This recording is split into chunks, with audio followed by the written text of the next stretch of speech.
2021 চনৰ উচ্চতৰ মাধ্যমিকৰ পৰীক্ষাৰ ডেট ফিক্স হৈ গ'ল আৰু যিসকল ছাত্ৰ ছাত্ৰীয়ে 2021 চনত মেট্ৰিক পৰীক্ষা দিব সেইসকল ছাত্ৰ ছাত্ৰী পৰীক্ষাৰ ডেট ফিক্স হৈছে।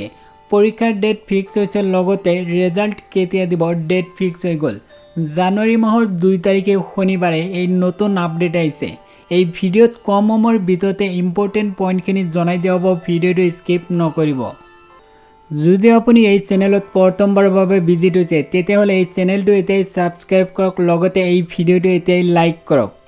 ইতিমধ্যে অসমৰ শিক্ষামন্ত্ৰী টুইট কৰি জনাইছে 2021 চনৰ মেট্ৰিক পৰীক্ষা হ'ব মে মাহৰ 11 তাৰিখৰ পৰা পৰীক্ষা হ'ব। ইয়াতে উল্লেখ কৰিছে, ইয়াতে চাই লওক, মে মাহৰ 11 তাৰিখৰ পৰা মেট্ৰিক পৰীক্ষা হ'ব।